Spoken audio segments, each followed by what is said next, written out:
Now I'd like to introduce Fabio, who is going to introduce our keynote speaker this morning. Thank you, Fabio.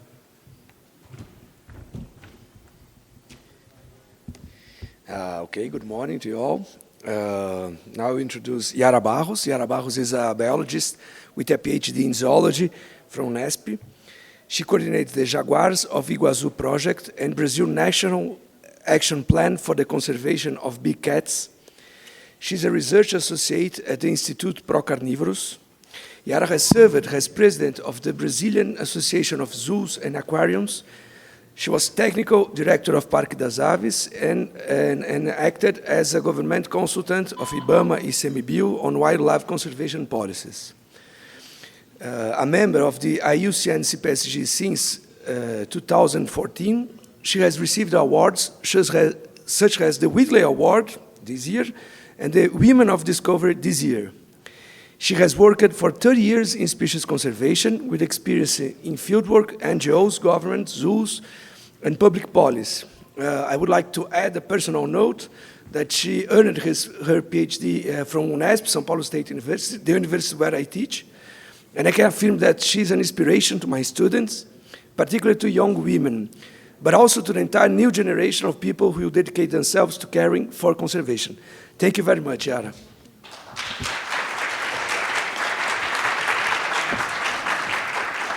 Hi, thank you. Thank you very much, Fabio. Thank you very much for inviting me. It's so good to be here after so many years without coming to CPSG meetings.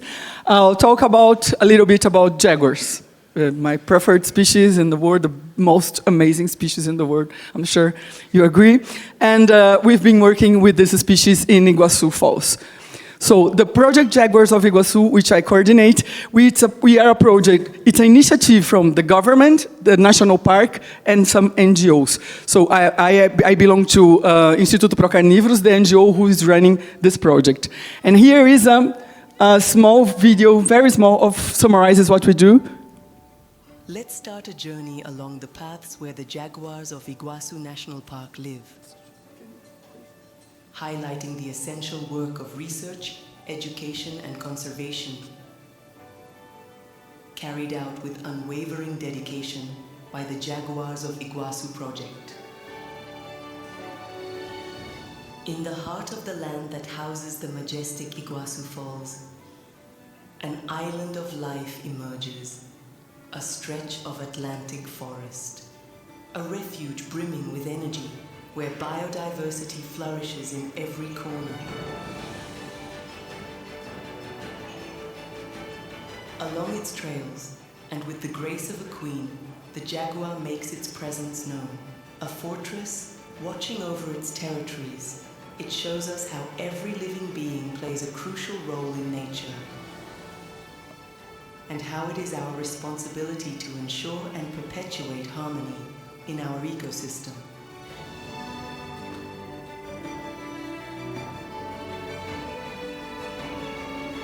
For years, it faced threats that nearly wiped out its existence. Relentless hunters, habitat destruction, and conflicts with humans. But nature, when protected, has the power to regenerate. Today, thanks to the collective efforts of many, the jaguar is reclaiming its space. The population of these magnificent creatures has begun to grow again, ensuring that the powerful roar of this sovereign continues to echo. Our hope is that jaguars, society, and Iguacu National Park can coexist and grow together. We work tirelessly so that these golden eyes continue to shine in our forests and our imagination. We at the Project Jaguars of Iguacu help to build a future where wildlife and humanity can find balance and harmony. Join us on this journey of connection, conservation, and hope. very quickly what we do. And we started this 8 years ago with obviously a planning process. At the time I worked with birds for most of my life, so I brought together lots of Jaguar specialists and we made a workshop to make a planning for 5 years, which we review every year. So now we are on our second 5-year planning. So every year in January we have meetings to see the CPSG style, to see what was done and what was not done, how we have to adjust. And so you know where we are. Let me see this here. So we are in the Paraná state, and the Iguacu National Park is in the border with Brazil and Argentina. And when we talk about the Iguacu National Park, everyone think about the falls, because it really is amazing. It's something. But the falls is here. It's just a small part of the national park. The national park is huge. It's 185,000 hectares. There are 10 cities around, and we work in these 10 cities because the conflicts happen when jaguars go out. This is Kaluanã. I love him. I love his golden eyes. And the mission is to the conservation of jaguars as a key species of biodiversity. But the mission, the vision in the long term is to have people, jaguars, and the national park thriving together. So, because we cannot just take care of jaguars and ignore the human aspect. So for this, our planning included 3 main areas, which is coexistence between big cats and people, awareness, and research. Awareness, because I don't have to convince you that we have to save jaguars. I have to convince people who live on the border of the park. So the people not help us save jaguars because they're critically endangered in the Atlantic forest. I used to say that they will help us if they don't want to live in a world where this golden eyes doesn't shine anymore. So this is what we try to take jaguar to people's hearts. We started with a social research in many properties around the national park to understand how people see and feel the jaguar and the park. And this helped us in a CPSG workshop with Silvio Marchini to build our theory of change. I don't have to read it all, of course, but to see everything we wanted to change. And the final point of our theory of change is that was vision. Jaguars, local communities, and national park thriving together. And this is how we structure our activities, because conservation is about people. I used to say this over and over. Doesn't matter whatever you're trying to say, it is about people. Oh, here we work with Coexistence. Here is Thiago. See, here is the national park, and people really live in the border. And this is what we tell them. We want jaguars and people to share the land, and it'd be good to everyone. So we go there all the time. We make almost 400 visits a year in properties, not only when the predations occur, when there's problem. We are there all the time, so we can build a trust relationship. These are all the properties around the park that we visit. So we really are there all the time, and people know they can rely on us. If something happens, they can call and we go. This map of our visit shows these heat areas where predation or jaguar or cougar visualization occur. We intensify the visits. And the value of this contact with community, because the real risk that a jaguar will kill you is very low, but the perceived risk is high, and it's exactly the perceived risk who make people want to kill them. So if you're there all the time, you know the name of the people, the chicken, the dogs, the children, and this way we build this relationship. They know they can count on you. You're part of the community. You have a trust relationship, and people feel more comfortable to call us because they know we are going there. So we had this, when predation occurs, we have this response that we go immediately. It doesn't matter the time. We go 1 a.m., 2 a.m., 4 p.m. Whenever they call, we go. And this is something that changes things. Sometimes I always say that they call me once 2:30 in the morning. Hi, are you busy? I said, nah, not really. I'm not really doing anything useful. Because the chicken are a little bit agitated. Maybe there is a jaguar around. Would it be very inconvenient for you to come? I said, not at all. Be there in 10 minutes. And we go. And when we get there, people say, really? You came? Like, now? I said, yeah. So we check, we assess the situation. This makes people feel more comfortable. They don't have to shoot the animal. They can call us and we will be there. We check the situation. We sleep there if you have to. We check we want to identify. It was a jaguar, a cougar. If it was a jaguar, which jaguar? We approach very respectfully because when you arrive, they are pissed. They are really pissed. Your Jaguar, nah, nah, nah, nah. And so you embrace this and transform it. Get all the information we can to build a strategy to help make that property less vulnerable to jaguar predation. Got a lot of information to try. Sometimes by looking at the carcass, you already know if it was a cougar or a jaguar or dogs. But you have to show the local people. They come with us, they help us set camera traps in front of the carcass, and they go with us all the process. We build it together. It's a collaborative process. And then we install lots of preventive measures. Whatever shows up in literature, I try. So we try many, many things. We have anti-predation devices that we provide, but we tell they don't make miracles. You need to change your management. You cannot leave your cows giving birth in the middle of the forest. You cannot kill a pig to make salami and throw all the remains in the border of the forest. So we help them with small management changes that can diminish the vulnerability. This is a Fox light. It's a very, very efficient for us equipment. We use it a lot. This is the amount of equipment that we distributed or installed along the years. And this the project provides. And this is a sample. This is Mana, a young female. She came into this hen house, killed 20 chicken because it was a horrible hen house. So my team went there, rebuilt the hen house, and Mana came back, and she couldn't get in. We also put an electric wire here, but the owner didn't turn it on. Instead, the owner put a crucifix here, hoping that God would protect the chicken, but he didn't. We did. With a fence. So Mana was there for 4 hours trying to get in. When she couldn't, she tried one more day, and then she didn't come back. And this is what we try people. Well, if you have a house without a wall, without a fence, your door is open, your wallet full of money is on the table, a thief will say, wow, this is a good house to get in. If you build a wall, put a fence, put cameras, no, maybe it's too difficult. So this is what we try to tell them. It's not about removing the animals. It's about making the place less attractive to the animals. So, and after we go to a property where there was predation, we stay there for a year, every month with camera traps, with monthly visits, with orientation, technical support, so people feel that they don't really have to kill the animal. They can rely that will help. And this is what happens. Oh, you say, but so predations increased along the years. No, what increased was the confidence that we would act, and then information gets to us. And many of these predations come from 3 or 4 very problematic jaguars that don't help them, really don't. But in the majority of the cases where we act, there is no reincidence of predations. And this is, in Portuguese, could be onça compensa. In English would be something like jaguar payoff. It's like I want jaguars to generate an alternative source of income to people.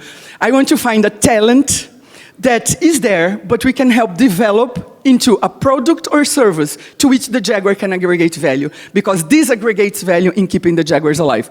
So we saw this because we tell people we want to take care of the jaguars and the people who share the land with them. Whatever you want to save, and the people we share the land with them, because this engage people instead of pushing them away.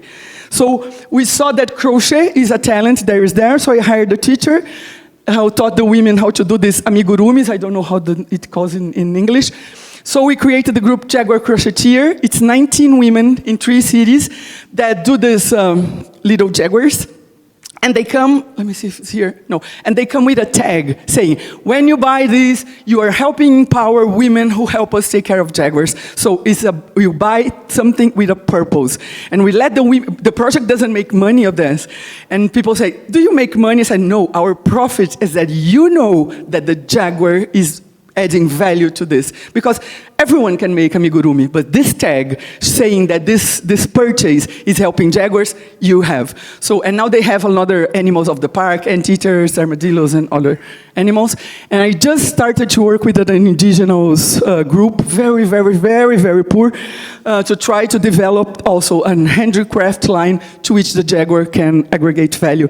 I was making our first workshop with them 2 weeks ago, and I was talking about jaguars, and I could see they were not really listening to with the heart. And I said, how can they listen with the heart when your stomach is empty? No. So when the jaguar starts put food in their table, then will be time that I'll be able to talk about jaguar. So it will be a process that I'm just starting. This we call scratching the future. Also building hen houses, safe hen houses, when in places where, with a partnership of the zoo in Foz, Eco Park, where jaguars attack it. So now we give a stamp to put on the egg, so they can sell eggs to which the jaguars add value. And also it's about food security. And we know that the work we do saves jaguars' lives, but I like to show this because this is a very clear example. Here is Brazil. Here is Argentina. I call it the whale tail. It's outside the national park in Argentina. It's a city called Andresito, and we had a female Kunomi. She started to predate livestock, dogs, and people start to get very angry. So my team went there and started to work with rangers, with local people, NGOs, how to manage your property, how to diminish your vulnerability.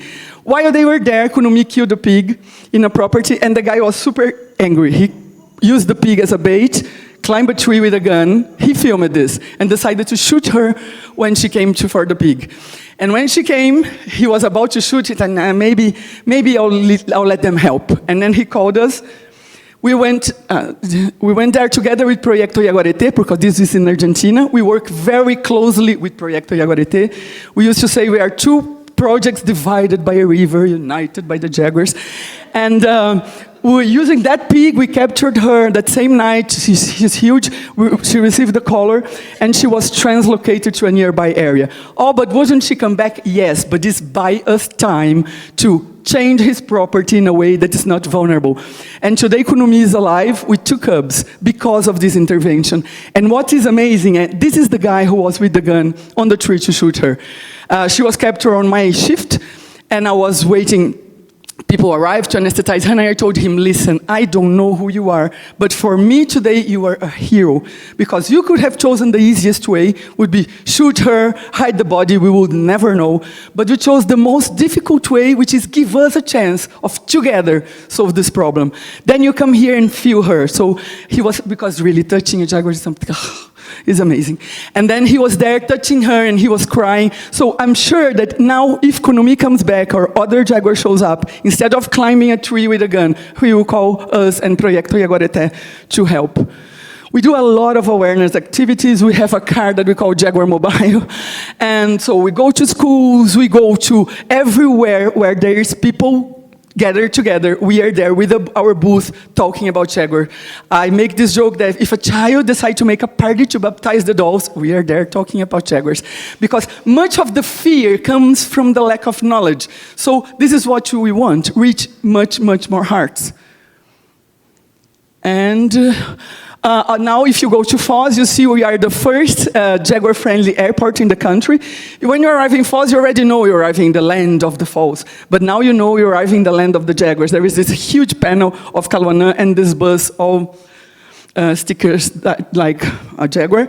And we have this graffiti jaguar program. I want to touch people's hearts through art also. So there is this amazing artist, Igorizi, and we are having graffiti of jaguars in all the cities around the park. And with a graffiti workshop, so children can go there and learn about jaguars, learn about graffiti. And we have this very simple, it's not an ISO, it's a simple certification. We have 7 criteria. If people meet them, we give them this plate like jaguar-friendly property. Do they make money out of it? No, but it's like you say, I see you, I value you, I thank you for all you do to help us take care of the jaguars. Today, I think we have 10 jaguar-friendly properties, and they are super proud of it.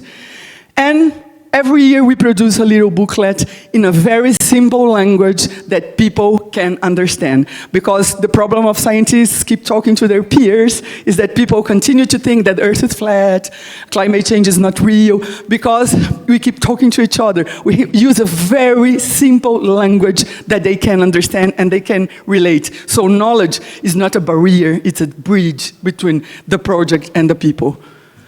And we also have, if you're interested, we publish every 2-3 months a newsletter on our Instagram called The Voice of the Jaguar. Also in a very simple way with lots of pictures explaining what we did for the last month. We have a very nice Big Cat Incident Response Training course. We are training governmental agencies all over the state and now also outside the state. And we just built that, our CCC, Center for Coexistence and Conservation. So we build replicas of a hen house, a place for sheep, a place for pigs, and we are bringing people in to train them, to teach them how, in a very simple and cheap way, you can make your property less vulnerable. And we just created the 3 national coexistence network with Argentina, Paraguay, and Brazil, so we can share experience and strengthen the coexistence in these 3 countries. This is what we want. Might sound naive, but we want this to replace fear by enchantment. I used to say I would love people to look at Jaguars through my eyes and my team's eyes because they are so full of love. That would be an amazing future. So this is what we want. We want people to care about Jaguars. And the research is not exactly the topic of this talk, so I'll not talk too much about it. So we capture and color jaguars, we study population dynamics, animal health, diet and prey base, isotopic ecology, how they use the habitat, how they use the forest corridors outside the park, and we also monitor the fauna in general in the park, not only the jaguars. We capture and color some jaguars. This is Tarobá, captured 2018. And we also make a census to see how is the trend of the population. When Peter Crouch started to work in the area in the 90s, he estimated that in Brazilian side there was 64 to 70 jaguars, and it dropped to 9 to 11 in 2009. They were, Peter, I remember he put color in 7 animals, the 7 were killed. So in this, the population was basically locally extinct, and in these 15 years, it more than doubled. There is this very strong action of the police against illegal hunters. Also, the change in the use of the land. Now you have less cattle raising and more agriculture, so you have less conflict, and the conservation and coexistence work. So today the population is around 23, from 16 to 33 animals. We registered 37 animals in the park last year. So the trend is about increasing and establishing, but it totally depends on conservation action, totally. If you stop, the numbers will go down. And when we think in all the green corridor that encompasses Brazil and Argentina, because jaguars cross, we have around today 83 animals, but the carrying capacity is 250, so we have a long way to go. But when we think about the Atlantic forest as a biome, it has 250 to 300 animals, so we basically have 1/3 of all the jaguar population in the biome, and the only one showing signs of increasing and establishing. We used to say we are proud of it, but it's a huge, huge responsibility.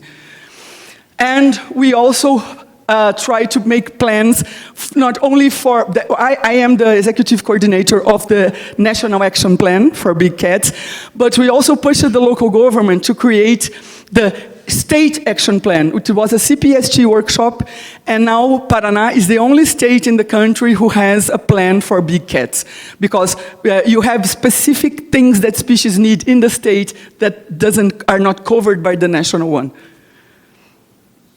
I have a very small team, it's increasing. I want to thank my team because they are amazing, incredibly committed, and this is why we can do all we do. And I think that we should do this, keep planning for a world where we all can thrive. People, jaguars, and the forests that sustain them.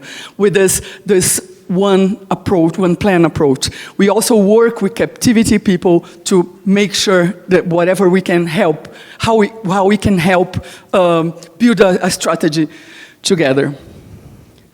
Well, we have, conservation is a war operation, so we have our sponsors, we have partners. If you guys here from any zoo, if you have jaguars, super want to help and don't know how, I'm here, you have no more problems, I can help you with that. I want to thank Visit Iguacu, that one of our sponsors, and sponsor my trip to CPSG. Oh, and thank you very much for having me. I'm here if you have any questions or any doubts. Thank you. I'm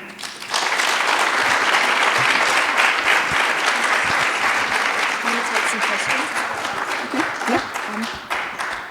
just wanted to say, I wanted to say thank you to Yara. Like she's a CPSG legend, and when we asked her if she would come, I thought there was no chance that we would get her at all.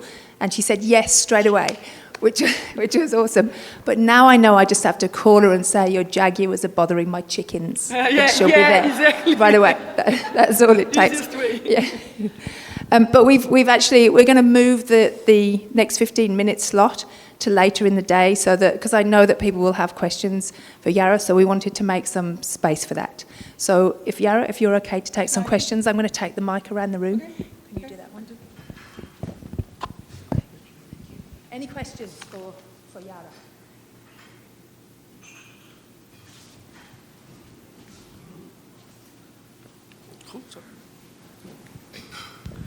Hi. First of all, congrats on all the hard work. That's really, really amazing what you've been doing there. You mentioned that you deal with attacks from jaguars, pumas, and then you said other species. Could you care comment on which species are, and in a model there are cats, and how you're dealing with that? Is like a different approach? If it's not only cats that are having like this human and wildlife conflict? Oh, for hen houses, for example, you have ocelots. There are 6 wild cat species in the area. So you have ocelots, you have wild dogs, and many times you have feral dogs that predate on livestock, and people blame jaguars and cougars. So we deal with any kind of conflicts involving carnivores, basically. We do our research on jaguars mostly and cougars, but conflict is a conflict, so we try, because many conflict with other species jaguars can be blamed for, we also work on it. Perfect, thank you. You're welcome.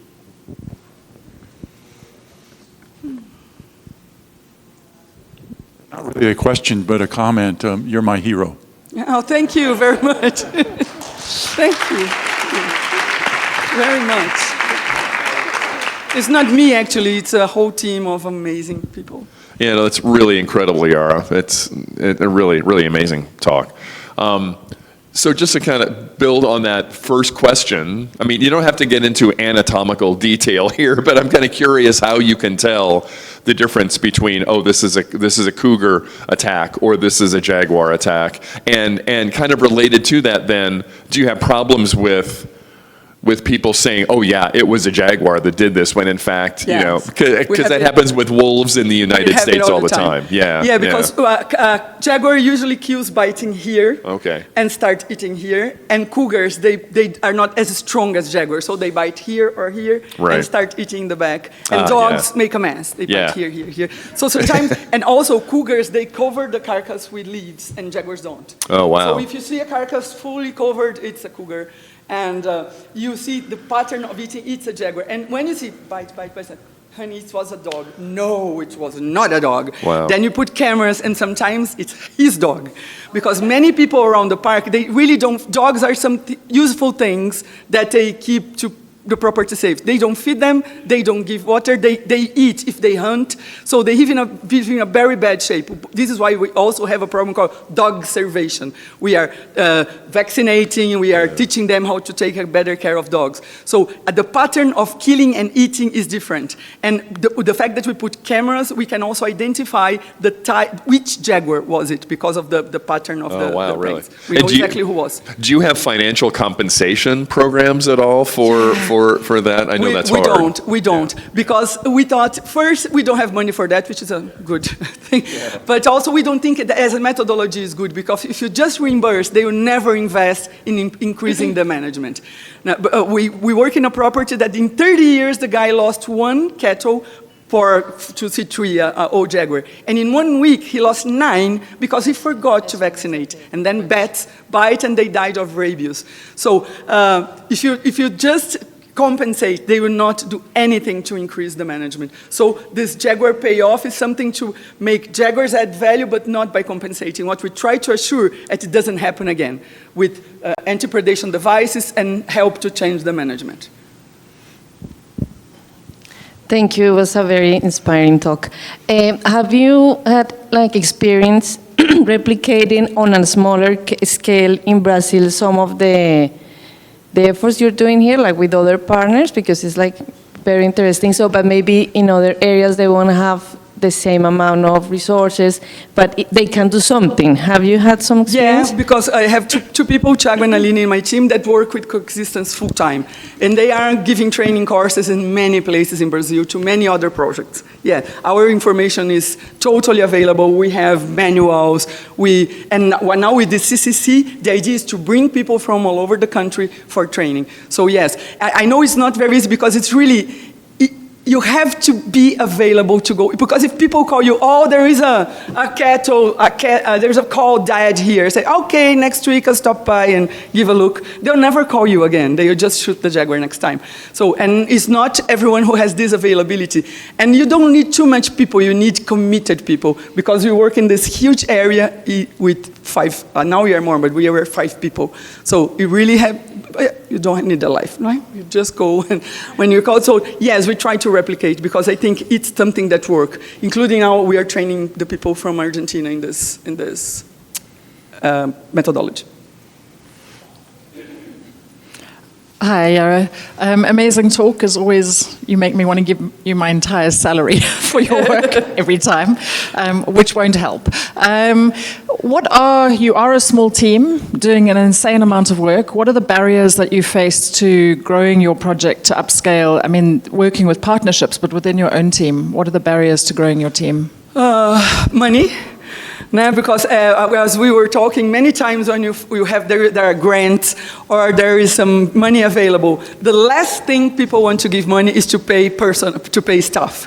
Oh, you should be using better this money with equipment and other stuff. No, the best use you can make of a grant is a well-paid and committed staff.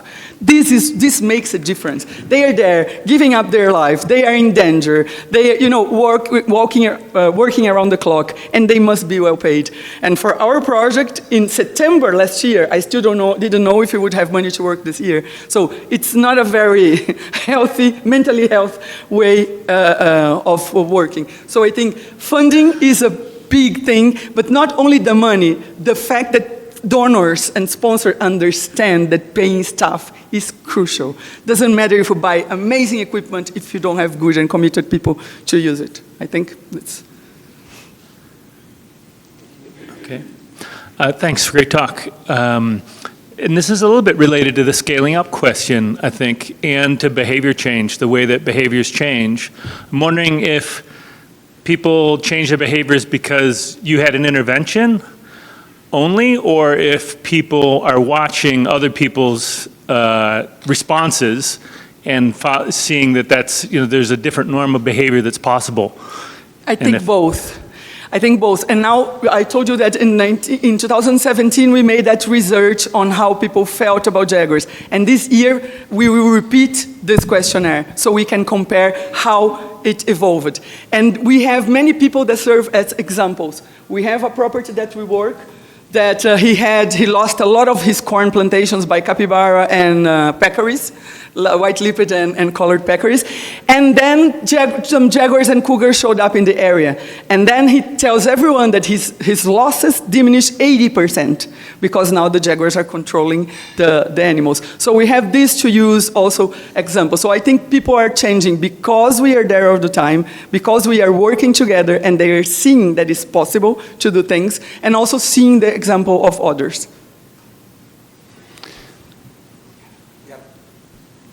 Thanks, Yara. It gives us massive hope the work that you and your team are doing.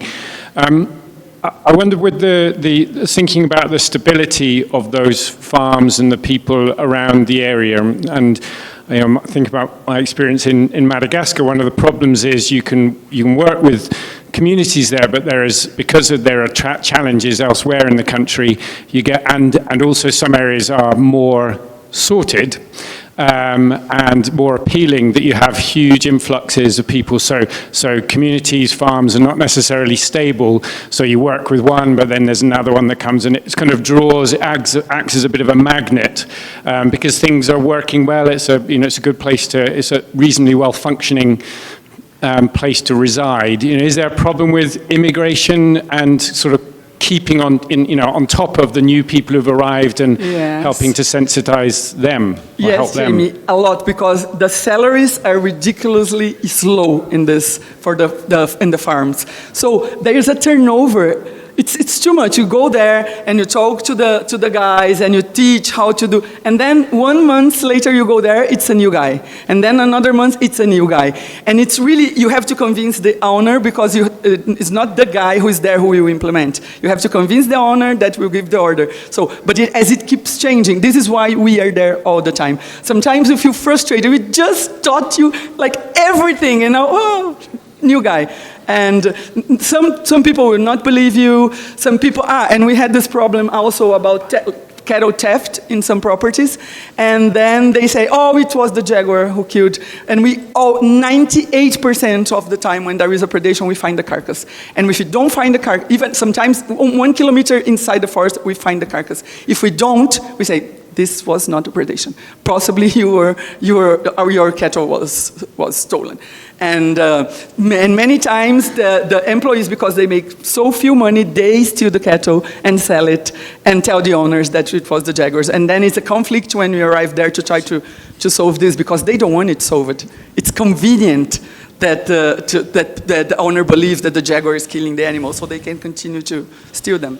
So it's a challenge, and it's not you worked in a property, okay, it's the next one. No. It's always, because the turnover is huge. Hi, Yara. Thank you again for an inspiring talk. Your talk focused very much on the threat to people's livelihoods and people's livestock. But I was wondering how much you have to deal also with the perceived threat to people. You said they don't really attack people, but that doesn't stop people having fear. Yeah, the perceived risk is very high, and we work with it constantly, because it's very easy to tell to someone who lives in the city, oh, come on, if you meet a jaguar, the tendency is the jaguar will run away from you and not to you, but if you cannot tell this to a guy who lives in the border of the forest, because the chance of meeting a jaguar or the jaguar could kill his kids is real. So we work by talking to them about jaguar behavior, and we are just now in the whole country designing a campaign called We Are Jaguars, to deal with the fear that people have, to try to change it, to turn it, but it's difficult.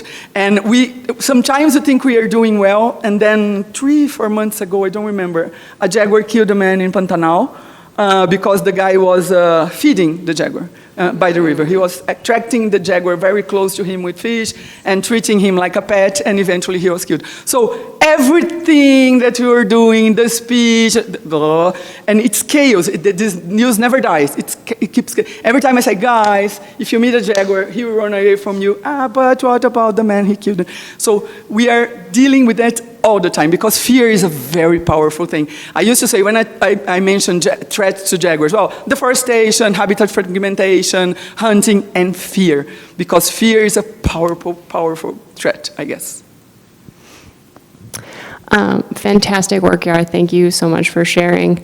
And I know you said your talk wasn't about the research, but I wanted to ask, so in the 90s, you said there were around 400 jaguars, and but the modeling, it sounds like, is showing that there's a carrying capacity of only 250.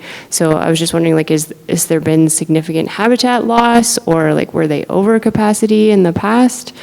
No, I think in the past the numbers dropped because of hunting, especially retaliatory killing, and also their main prey, which is the white-lipped peccary. It was extinct in the area for almost 20 years due to overhunting. Now you can see babies and lots of, I don't know how do you say in English, a lot of peccaries? A herd of. You can see them coming back, but they stay 20 years away. And as we are proving, we check it with we evaluation of feces to understand the diet, and 60% of the diet is from wild pigs. So with them, two species, one disappearing for 20 years, it also must have pressured the numbers down. So it's balancing. And inside the Brazilian side, we estimate the carrying capacity in 50, and we have around 25. So we still have a long way to go. And sometimes people are talking about fear, people say, wow, so it means that if there are too much jaguars, they will start eating people? We say, no, they will stop growing. Oh, so if hunters go to the field and hunt all the peccaries, they start killing people? No, they will disappear. Because we used to say, before this accident with the man, say, no, he doesn't eat crab, they don't eat crab, they don't eat junk food, so we're safe. No, we cannot use this anymore.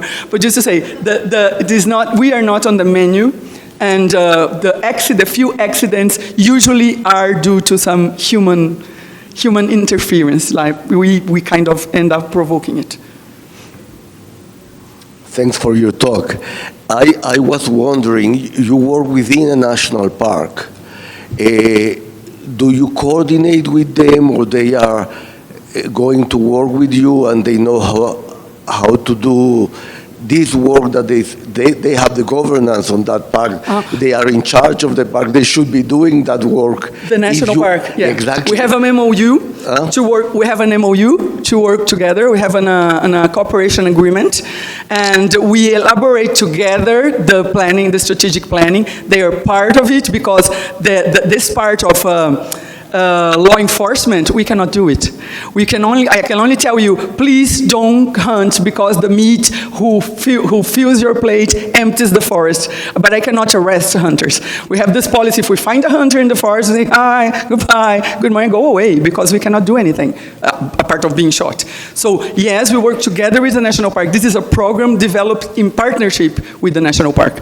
We had meetings every week. We are inside. We have meetings every week. We are considered as part of their team, and we participate on their strategic planning with the actions for Jaguars. So yeah, we work closely together. It's impossible to do not. Yeah. And do you think that in the future, if you go away, they will be able to do the work that you do? No. This is why they need partners. They need partners. It doesn't have to be exactly us, but yes, someone must join them. It's not something that the national park can do because of staff, because of resources. We are 100% dedicated to that. So, and it's a good partnership that we do it together. Thank you. Last question. Thank you so much. I wish we could replicate you and just put you all over the world where we have these human-wildlife conflicts. Biobanking, Ayara. Exactly. So you had mentioned the plan, and it sounds like you and your team take the planning very seriously. You do regular check-ins, which is really great to see. How close do you see what you're actually doing and the success that you're achieving aligned with the plan? Are you meeting what you wanted to achieve in the plan? Are you exceeding it? Are you kind of falling behind? Where does it actually fit the reality with the planning? Usually we are meeting it, because every January, February, we check all the actions in the action plan and make a check-in. Most of the years we are able to do, and some things we said, oh, this, for example, we had an idea of having an app to identify, well, we have a stupid idea. And it looks like a nice idea during the planning, and then the other year, no, let's take it out. And some things we haven't thought during the planning process, and then it came up during the work time. So next year when we do the monitoring of the implementation of the strategic plan, we add this action. So I think most of the years that we check, we can have most of the actions that we proposed done. Most of them. Okay, thank you guys very much. Thank you.